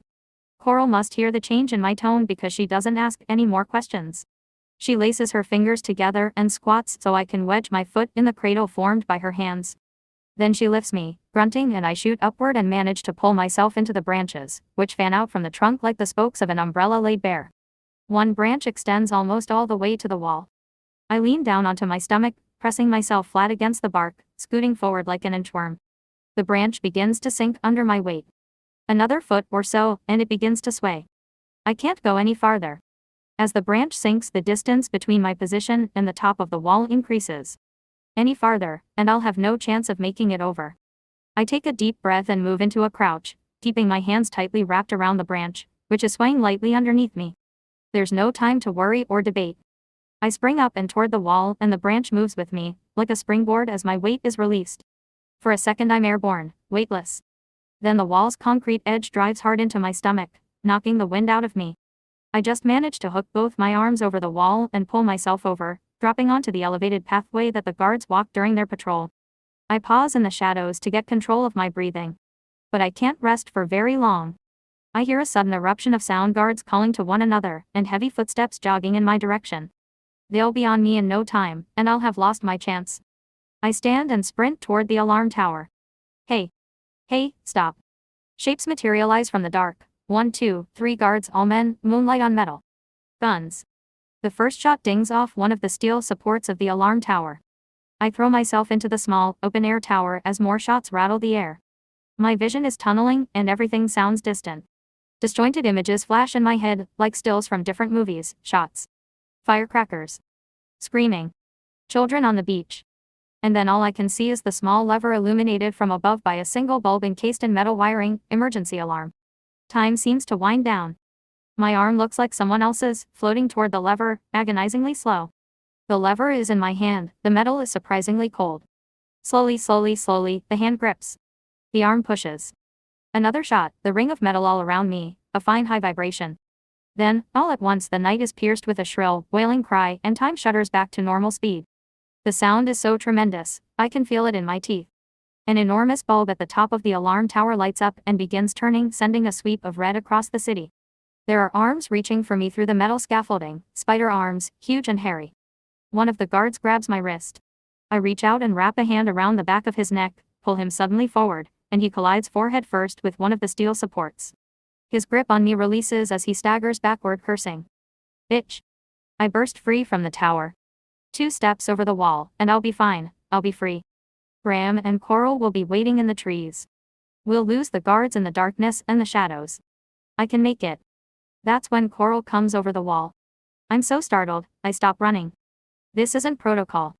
Before I have time to ask her what she's doing, an arm is wrapped around my waist, hauling me backward. I smell leather and feel hot breath on my neck. Instincts take over. I shove my elbow back into the guard's stomach, but he doesn't release me. Hold still, he snarls. Everything is short bursts, someone is screaming, and a hand is around my throat. Coral is in front of me, pale and lovely, hair streaming behind her, arm raised to vision. She's holding a rock. Her arm pinwheels, a graceful, pale arc, and I think, she's going to kill me. Then the guard grunts, and the arm around my waist goes slack, and the hand releases as he crumples to the ground. But now they are appearing from everywhere. The alarm is still screaming, and at intervals the scene is lit up in red, 2 guards on our left. 2 guards on our right. 3 guards, shoulder to shoulder, pressed against the wall, blocking our path to the other side. Sweep, the light cuts over us again, illuminating a metal stairway behind us stretching down into the narrow chasm of city streets. This way, I pant. I reach out and tug Coral down the stairs. This move was unexpected, and it takes the guards a moment to react. By the time they reach the stairway, Coral and I have hit the street. Any second more guards will arrive, summoned by the alarm. But if we can find a dark corner, somewhere to hide and wait it out. Only a few street lamps are still lit. The streets are dark. A smattering of gunfire rings out, but it's clear the guards are firing at random. We make a right, then a left, then another right. Footsteps drum toward us. More patrols. I hesitate, wondering whether we should go back the way we came. Coral puts a hand on my arm and draws me toward a thick triangle of shadow, a recessed doorway, scented with cat urine and cigarette smoke and half concealed behind a pillared entry. We crouch in the shadows. A minute later, a blur of bodies goes by, a buzz of walkie-talkie voices and heavy breathing. Alarm still going. Position 24 is saying there's been a breach. We're waiting for backup to start the sweep. As soon as they pass, I turn to Coral. What the hell were you doing? I say. Why did you follow me? You said I was supposed to back you up, she says. I got freaked when I heard the alarm. I thought you must be in trouble. What about Bram? I say. Coral shakes her head. I don't know. You shouldn't have risked it, I say sharply. Then I add, thank you. I start to climb to my feet, but Coral draws me back. Wait, she whispers and brings her fingers to her lips. Then I hear it, more footsteps moving in the opposite direction. 2 figures come into view, moving fast. One of them, a man, is saying, I don't know how you lived with that filth for so long. I'm telling you, I couldn't have done it. It wasn't easy. The second one is a woman. I think her voice sounds familiar. As soon as they pass out of view, Coral nudges me. We need to move away from the area, which will soon be crawling with patrols. They'll probably turn on the street lamps too, so their search will be easier. We need to head south. Then we'll be able to cross back into the camp. We move quickly in silence, sticking close to the buildings, where we can easily duck into alleys and doorways. I'm filled with the same suffocating fear I felt when Julian and I escaped through the tunnels and had to make our way through the underground. Abruptly, all the street lamps come on at once. It's as though the shadows were an ocean and the tide has gone out, leaving a barren, ridged landscape of empty streets. Instinctively, Coral and I duck instinctively into a darkened doorway. Shit, she mutters. I was afraid this would happen, I whisper. We'll have to stick to the alleys. We'll stick to the darkest places we can find. Coral nods. We move like rats, we scamper from shadow to shadow, hiding in the small spaces in the alleys and the cracks, the darkened doorways, and behind the dumpsters. Twice more we hear patrols approaching us and have to duck into the shadows, until the buzz of static walkie-talkies and the rhythm of footsteps is gone. The city changes. Soon, the buildings thin out. At last the sound of the alarm still wailing is no more than a distant cry, and we sink gratefully back into an area where the street lamps are dark. The moon above us is high and bloated. The apartments on either side of us have the empty, forlorn look of children separated from their parents. I wonder how far we are from the river, whether Raven and the others managed to explode the dam, whether we would have heard it. I think of Julian and feel a twist of anxiety and also regret. I've been hard on him. He's doing his best. Lena. Coral stops and points. We're moving past a park. At its center is a sunken amphitheater. For a second, confusedly, I have the impression of dark oil shimmering between its stone seats. The moon is shining down onto a slick black surface. Then I realize water. Half the theater is flooded. A coating of scattered leaves is swirling across its surface, disturbing the watery reflections of the moon, stars, and trees. It's strangely beautiful. I take an unconscious step forward onto the grass, which squelches under my feet. Mud bubbles up beneath my shoes. Pippa was right. The dam must have forced the water over the riverbanks and flooded some of the downtown areas. That must mean we're in one of the neighborhoods that was evacuated after the protests. Let's get to the wall, I say. We shouldn't have any trouble crossing. We continue skirting the periphery of the park. The silence around us is deep, complete, and reassuring. I'm starting to feel good. We've made it. We did what we were supposed to do. With any luck, the rest of our plan went off too. At one corner of the park is a small stone rotunda surrounded by a fringe of dark trees. If it weren't for the single, old-fashioned lantern burning on the corner, I would have missed the girl sitting on one of its stone benches.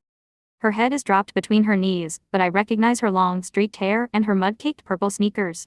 Lou. Coral sees her at the same time I do. Isn't that? She starts to ask, but I'm already breaking into a run. Lou. I cry out. She looks up, startled. She must not recognize me immediately. For a second her face is vivid white, frightened. I drop into a squat in front of her, put my hands on her shoulders. Are you all right? I say breathlessly. Where are the others? Did something happen? She trails off and shakes her head. Are you hurt? I straighten up, keeping my hands on her shoulders. I don't see any blood, but she's trembling slightly under my hands. She opens her mouth, and then closes it again. Her eyes are wide and vacant. Lou. Talk to me. I lift my hands from her shoulders to her face, giving her a gentle shake, trying to snap her out of it. As I do, my fingertips skim the skin behind her left ear. My heart stops. Lou lets out a small cry and tries to jerk away from me. But I keep my hands wrapped tightly around the back of her neck. Now she is bucking and twisting, trying to fight her way from my grasp. Get away from me, she practically spits. I don't say anything. I can't speak. All my energy is in my hands now and my fingers. She is strong, but she has been taken by surprise, and I manage to haul her to her feet and pin her back against a stone column. I drive my elbow into her neck, forcing her to turn, coughing to the left. Dimly I'm aware of Coral's voice. What the hell are you doing, Lena?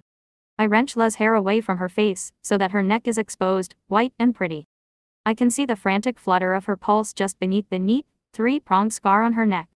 The mark of the procedure. A real one. Lou is cured. The past few weeks cycle back to me, La's quietness, and her changes in temperament. The fact that she grew her hair long and brushed it carefully forward every day. When I croak out, I still have my forearm pressed against her throat. Something black and old is rising up inside of me. Traitor. Let me go, she gasps. Her left eye rolls back to look at me. When? I repeat, and give her throat a nudge. She cries out. Okay, okay, she says, and I ease the pressure just a little. But I keep her pinned against the stone. December, she croaks. Baltimore. My head is spinning. Of course. It was Lou I heard earlier. The regulator's words come back to me with new, terrible meaning. I don't know how you lived with that filth for so long. And hers, it wasn't easy. Why? I choke out the words. When she doesn't answer me immediately, I lean into her again. Why? She starts speaking in a hoarse rush. They were right, Lena. I know that now.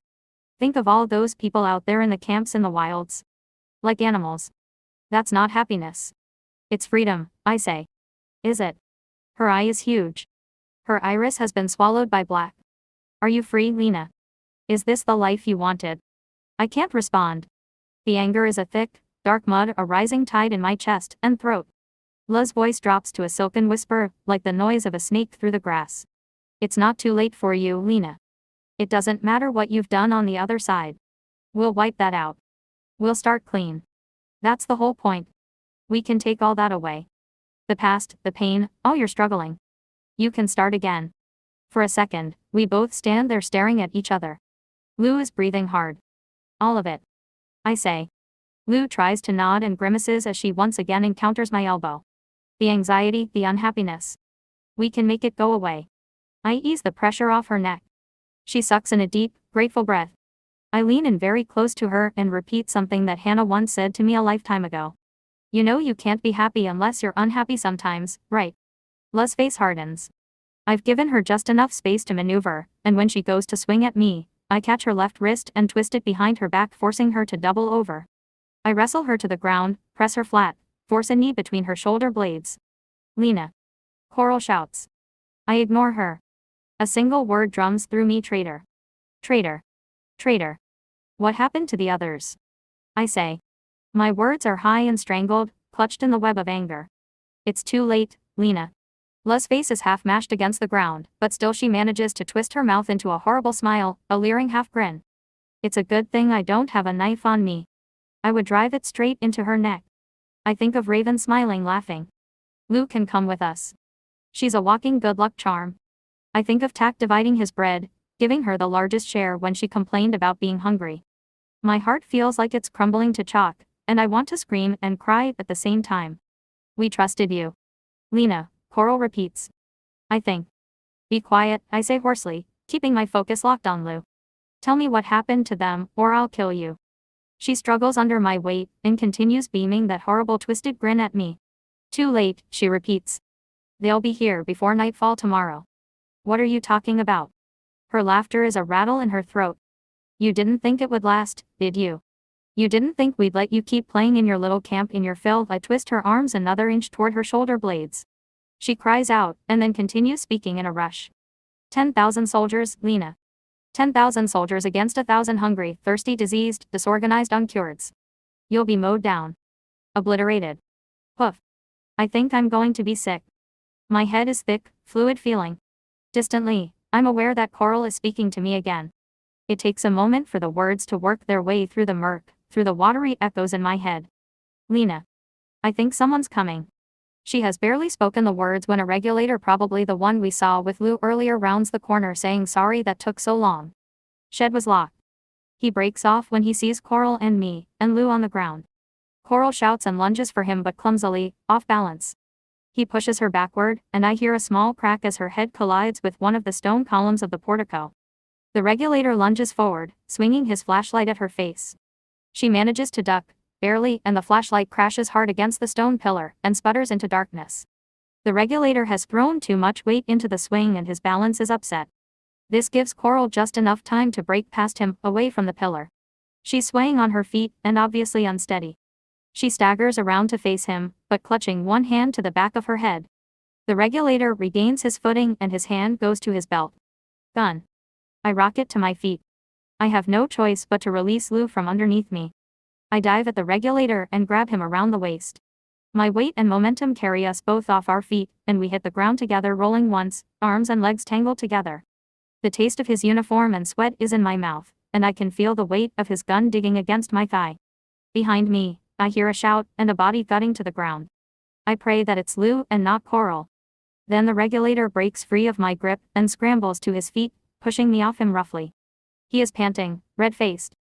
Bigger than I am, and stronger but slower too, in bad shape.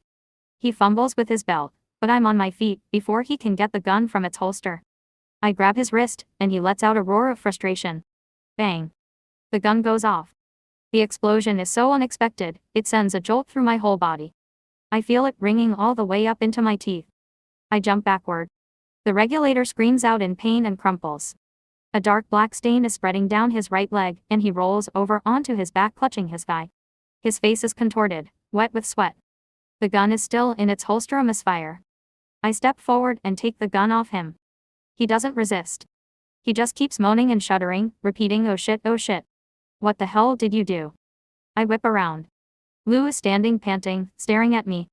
Behind her, I see Coral lying on the ground on her side, her head resting on one arm and her legs curled up toward her chest. My heart stops. Please don't let her be dead. Then I see her eyelids flutter, and one of her hands twitch. She moans. Not dead, then. Lou takes a step toward me. I raise the gun, level it at her. She freezes. Hey, now. Her voice is warm, easy, friendly. Don't do anything stupid, okay? Just hold on. I know what I'm doing, I say. I'm amazed to see how steady my hand is. I'm amazed that this wrist, finger, fist, gun belongs to me. She manages to smile. Remember the old homestead? She says in that same smooth lullaby voice. Remember when Blue and I found all those blueberry bushes? Don't you dare talk to me about what I remember, I practically spit. And don't talk about Blue either. I cock the gun. I see her flinch. Her smile falters. It would be so easy. Flex and release. Bang. Lena, she says, but I don't let her finish. I take a step closer to her, closing the distance between us, then wrap one arm around her neck and draw her into an embrace, shoving the muzzle of the revolver into the soft flesh of her chin. Her eyes begin rolling, like a horse's when it's frightened. I can feel her bucking against me, shaking, trying to wrestle away from me. Don't move, I say in a voice that doesn't sound like my own. She goes limp, all except for her eyes, which keep rolling, terrified, from my face to the sky. Flex and release. A simple motion. A twitch. I can smell her breath, dew, hot and sour. I push her away from me. She falls back gasping, as though I've been choking her. Go, I say. Take him, I gesture to the regulator, who is still moaning and clutching his guy, and go. She licks her lips nervously, her eyes darting to the man on the ground. Before I change my mind, I add. She doesn't hesitate after that. She squats and slings the regulator's arm around her shoulders, helping him to his feet. The stain on his pants is black, spreading from mid-thigh down to his kneecap. I find myself hoping, cruelly, that he'll bleed out before they can find help. Let's go, Lou whispers to him, her eyes still locked on me. I watch as she and the regulator hobble off down the street. Each one of his steps is punctuated by a cry of pain. As soon as the darkness has swallowed them, I exhale. I turn around and see that Coral is sitting up, rubbing her head. I'm all right, she says when I go to help her up. She climbs to her feet unsteadily. She blinks several times as though trying to clear her vision. You sure you can walk? I ask, and she nods. Come on, I say. We've got to find our way out of here. Lou and the regulator will give us a way at their first opportunity. If we don't hurry, any minute we'll be surrounded. I feel a deep spasm of hatred thinking of the fact that Tak shared his dinner with Lou only a few days ago, thinking of the fact that Lou accepted it from him. Thankfully, we make it to the border wall without encountering any patrols, and locate a rusty metal stairwell that leads up to the guards' walkway, which is also empty. We must be at the southernmost end of the city right now, very close to the camp, and security is concentrated in more populated portions of Waterbury.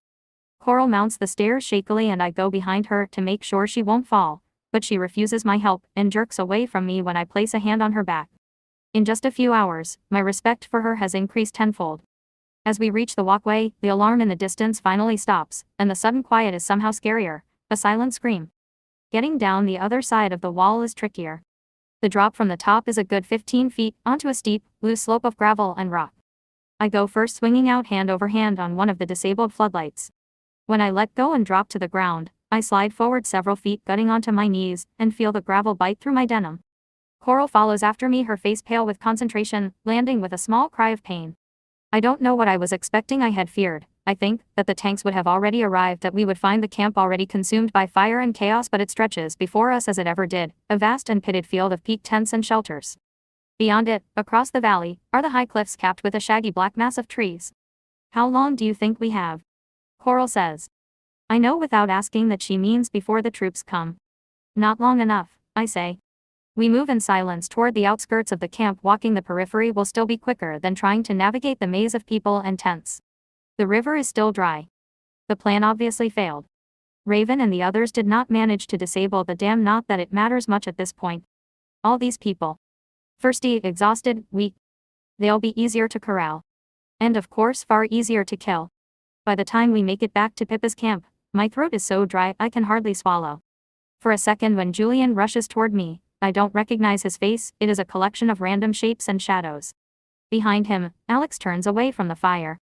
He meets my eyes and starts toward me, mouth open, hands extended. Everything freezes, and I know I've been forgiven, and I reach out my arms to him. Lena. Then Julian is sweeping me into his arms, and I snap back into myself, press my cheek against his chest. Alex must have been reaching for Coral. I hear him murmuring to her, and as I pull away from Julian, I see that Alex is leading Coral back toward one of the campfires. I was so sure for just that 1 second that he was reaching for me. What happened? Julian asks, cupping my face and bending down a little bit so that we're nearly eye to eye. Bram told us. Where's Raven? I say, cutting him off. I'm right here. She flows out of the dark, and suddenly I am surrounded, Bram, Hunter, Tack, and Pippathal speaking at once, firing questions at me. Julian keeps one hand on my back. Hunter offers me a drink from a plastic jug, which is mostly empty. I take it gratefully. Is Coral okay? You're bleeding, Lena. God. What happened? There's no time. The water has helped, but still the words shred my throat. We have to leave. We have to get everyone we can, and we have to. Slow down, slow down. Pippa holds up both hands. Half her face is lit by the fire. The other is plunged in darkness. I think of Lou and feel nauseous, a half-person, a two-faced traitor. Start from the beginning, Raven says. We had to fight, I say. We had to go inside. We got you might have been taken, Tack says. I can tell he's hopped up anxious. Everybody is. The whole group is charged with bad electricity. After the ambush. Ambush. I repeat sharply. What do you mean, ambush? We never made it to the dam, Raven says. Alex and Beast managed to get their blast off okay. We were a half-dozen feet from the wall when a group of regulators started swarming us. It was like they were waiting. We would have been screwed if Julian hadn't spotted the movement and given the alarm early. Alex has joined the group. Coral gets clumsily to her feet, her mouth a fine, dark line. I think she looks more beautiful than I've ever seen her. My heart squeezes once, tight, in my chest. I can see why Alex likes her. Maybe even why he loves her. We beat it back here, Pippa pipes up. Then Bram showed up. We've been debating whether to go looking. Where's Danny? I notice for the first time that she isn't with the group. Dead, Raven says shortly, avoiding my eyes. And Lou was taken. We couldn't get to them in time. I'm sorry, Lena, she finishes in a softer voice, and looks at me again. I feel another surge of nausea. I wrap my arms around my stomach, as though I can press it deep and down. Lou wasn't taken, I say. My voice comes out as a bark. And they were waiting for you. The regulators. It was a trap. There's a second of silence. Raven and Tack exchange a glance. Alex is the one who speaks. What are you talking about?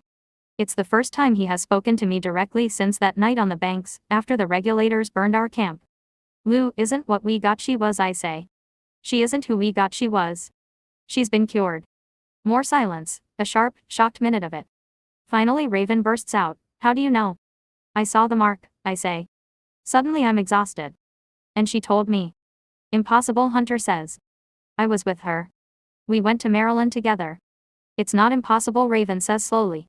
She told me she'd broken off from the group for a while, spent some time floating between homesteads. She was only gone for a few weeks. Hunter looks at Bram for confirmation. Bram nods. That's time enough. Julian speaks softly. Alex glares at him. But Julian's right, it is time enough. Raven's voice is strained. Go on, Lena. They're bringing in troops, I say. Once the words leave my mouth, I feel like I've been socked in the stomach. There's another moment of silence. How many? Pippa demands. 10,000. I can barely speak the words. There is a sharp intake of breath, gasps from all around the circle. Pippa stays laser-focused on me. When? Less than 24 hours, I say. If she was telling the truth, Bram says. Pippa runs a hand through her hair, making it stick up in spikes. I don't believe it, she says, but adds almost immediately, I was worried something like this might happen. I'll fucking kill her, Hunter says softly. What do we do now? Raven addresses the comment to Pippa. Pippa is silent for a second, staring at the fire. Then she rouses herself. We do nothing, she says firmly, sweeping her eyes deliberately around the group from Tak and Raven to Hunter and Bram. To Beast and Alex and Coral and to Julian. Finally her eyes click to mine and I involuntarily draw back. It's as though a door has closed inside her. For once, she isn't pacing. Raven, you and Tak will lead the group to a safe house just outside of Hartford. Summer told me how to get there. Some contacts from the resistance will be there in the next few days. You'll have to wait it out. What about you? Beast asks. Pippa pushes her way out of the circle, stepping into the three-sided structure at the center of camp and moving toward the old refrigerator. I'll do what I can here, she says. Everyone speaks at once. Beast says, I'm staying with you. Tak bursts out, that's suicide, Pippa. And Raven says, you're no match for 10,000 troops. You'll be mowed down. Pippa raises a hand. I'm not planning to fight, she says. I'll do what I can to spread the word about what's coming. I'll try to clear the camp. There's no time. Coral speaks up. Her voice is shrill. The troops are already on their way. There's no time to move everyone, no time to get the word out. I said I would do what I can. Now Pippa's voice turns sharp. She removes the key from around her neck and opens the lock around the fridge, removing food and medical equipment from the darkened shelves. We won't leave without you, Beast says stubbornly. We'll stay. We'll help you clear the camp. You'll do what I say, Pippa says without turning around to face him. She squats and begins pulling blankets from under the bench. You'll go to the safe house and you'll wait for the resistance. No, he says. I won't. Their eyes meet, some wordless dialogue flows between them, and at last, Pippa nods. All right, she says. But the rest of you need to clear out. Pippa. Raven starts to protest. Pippa straightens up. No arguing, she says. Now I know where Raven learned her hardness, her way of leading people. Coral is right about one thing, Pippa continues quietly. There's hardly any time. I expect you out of here in 20 minutes. She sweeps her eyes around the circle again. Raven, take the supplies you think you'll need. It's a day's walk to the safe house, more if you have to circumvent the troops. Tak, come with me. I'll make you a map. The group breaks up. Maybe it's the exhaustion or the fear, but everything seems to happen as it does in a dream. Tak and Pippa are crouching over something, gesticulating. Raven is rolling up food and blankets, tying up the bundles with old cord. Hunter is urging me to have more water, and then suddenly Pippa is pressing us to go. The moon beats down on the switchback paths cut in the hill, tawny-colored and dry, as though steeped in old blood. I shoot a last glance back down at the camp, at the sea of writhing shadows, people. All those people who don't know that even now the guns and the bombs and the troops are drawing closer. Raven must sense it too, the new terror in the air, the proximity of death, the way an animal must feel when it is caught in a trap. She turns and shouts down to Pippa. Please, Pippa. Her voice rolls off the bare slope. Pippa is standing at the bottom of the dirt path watching us. Beast is standing behind her. She's holding a lantern, which illuminates her face from below, carves it into stone into planes of shadow and light. Go, Pippa says. Don't worry. I'll meet you at the safe house. Raven stares at her for a few more seconds and then begins to turn around again. Then Pippa calls, but if I'm not there in 3 days, don't wait. Her voice never loses its calm. And I know, now, what the look was that I saw earlier in her eyes. It was beyond calm. It was resignation. It was the look of someone who knows she will die. We leave Pippa behind, standing in the dark, teeming bowels of the camp while the sun begins to stain the sky electric, and from all sides the guns draw closer. Hana. On Saturday morning I make my visit to Deering Highlands. It is becoming almost routine. I'm happy that I managed to avoid seeing Grace. The streets are still, silent, wrapped in an early morning mist, and happy too, that the shelves of the underground room are looking fuller already. Back at home, I shower in 2 hot water, until my skin is pink. I scrub carefully, under my fingernails, even as though the smell of the highlands and all the people living there might have clung to me. But I can't be too careful. If Cassie was invalidated because she caught the disease, or because Fred suspected her of it, I can only imagine what he will do to me and to my family if he discovers that the cure did not work perfectly. I need to know for good, for sure, what happened to Cassandra. Fred is spending the day golfing with several dozen campaign donors and supporters, including my father. My mother is meeting Mrs. Hargrove at the club for lunch. I wave goodbye to my parents cheerfully and then kill time for a half an hour too antsy to watch TV or do anything but pace. When a sufficient amount of time has elapsed, I gather up the final guest list and seating chart for the wedding, shuffling them roughly into a folder. There's no point in being secretive about where I'm going, so I call Rick, Tony's brother, and wait on the front porch for him to pull up the car. To the Hargroves, please, I say brightly as I slide into the backseat. I try not to fidget too much. I don't want Rick to know that I'm nervous. I don't want any questions. But he doesn't pay any attention to me at all. He keeps his eyes on the road. His bald head, nestled in his shirt collar, reminds me of a swollen pink egg. At the Hargroves' house, all 3 cars are missing from the circular driveway. So far, so good. Wait here, I say to Rick. I won't be long. A girl I recognize as a member of the household staff opens the door. She can't be more than a few years older than I am, and has a permanent look of dull suspicion, like a dog kicked too many times in the head. Oh, she says when she sees me, and hesitates, clearly uncertain about whether to let me in. I start talking immediately. I ran over here as fast as I could. Can you believe after all that, my mom forgot to bring the plans to lunch? Mrs. Hargrove needs approval over the seating chart, of course. Oh, the girl says again. She frowns. But Mrs. Hargrove isn't here. She's at the club. I let out a groan, making a big show of surprise. When my mom said they were having lunch, I just assumed. They're at the club, she repeats nervously. She's clinging to that piece of information like a lifeline. So stupid of me, I say. And of course I don't have time to run to the club now. Maybe I could just drop them for Mrs. Hargrove. I can give them to her, if you like, she offers. No, no. You don't have to, I say quickly. I lick my lips. If I can just pop inside for a minute, I'll leave her a quick note. Tables 6 and 8 may have to be swapped, and I'm sure what to do with Mr. and Mrs. Kimball. The girl retreats to let me in.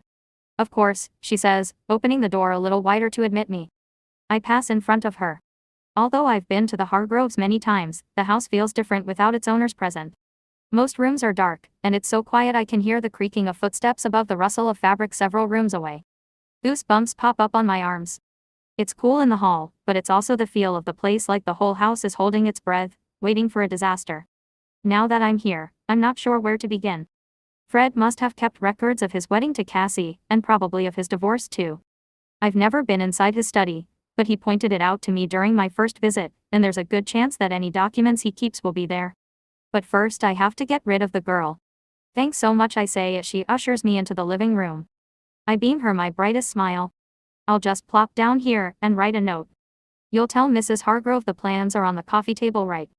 I intend for her to take this as a hint to leave me, but she just nods and stands there watching me dumbly. I'm improvising now, grasping at excuses. Can you do me a favor?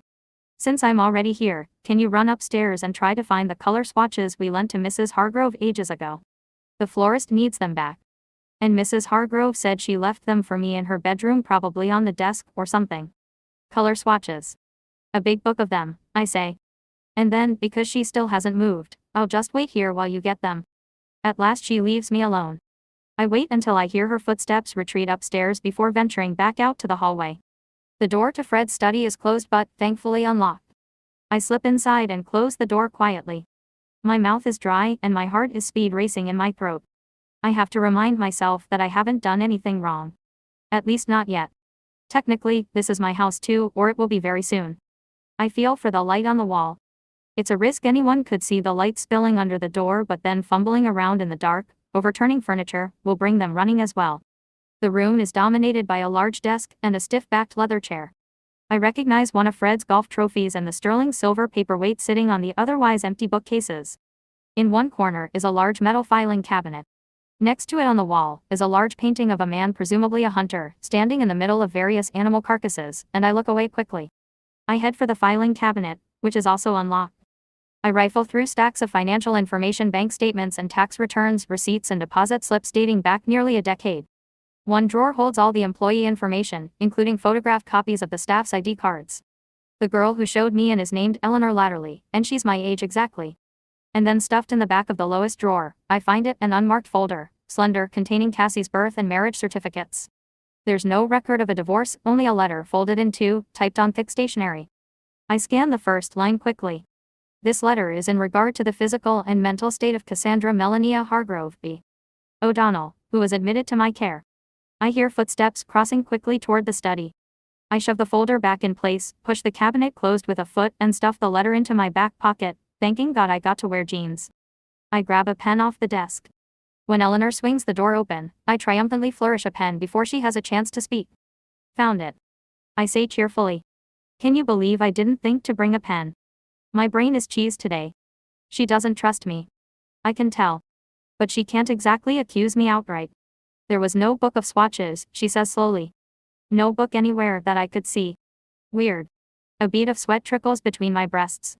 I watch her eyes tick around the whole room, as though looking for anything disturbed or displaced.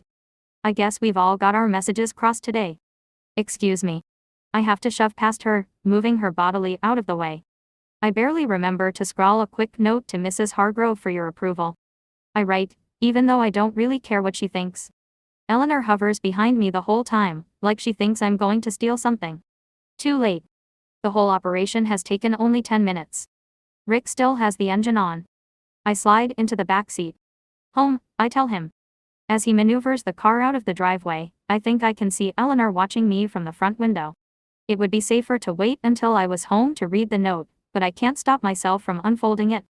I take a closer look at the letterhead. Sean Perlin, MD, Chief Surgical Supervisor, Portland Laboratories. The letter is brief. To whom it may concern. This letter is in regard to the physical and mental state of Cassandra Melania Hargrove B. O'Donnell, who was admitted to my care and supervision for a period of 9 days. In my professional opinion, Mrs. Hargrove suffers acute delusions provoked by an entrenched mental instability. She is fixated on the Bluebeard myth and relates the story to her fears of persecution. She is profoundly neurotic and unlikely, in my opinion, to improve. Her condition seems of the degenerative kind and may have been provoked by certain chemical imbalances resultant from the procedure, although this is impossible to say definitively. I read the letter several times. So I was right, there was something wrong with her. She went screwy. Maybe the procedure unhinged her, like it did for Willow Marks. Strange that no one noticed before she married Fred, but I guess sometimes these things are gradual. Still, the knot in my stomach refuses to unravel. Beneath the doctor's polished prose is a separate message, a message of fear. I remember the story of Bluebeard, the story of a man, the handsome prince, who keeps a locked door in his beautiful castle. He tells his new bride that she may enter any room but that one.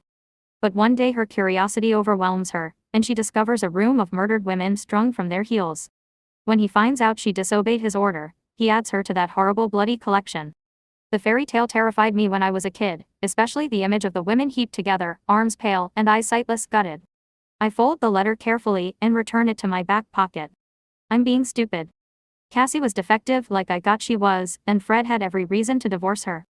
Just because she no longer shows up in the system doesn't mean anything terrible happened to her. Maybe it was just an administrative error.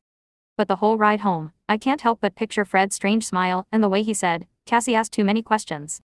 And I can't help but got that rises, unbidden, unwanted. What if Cassie was right to be afraid?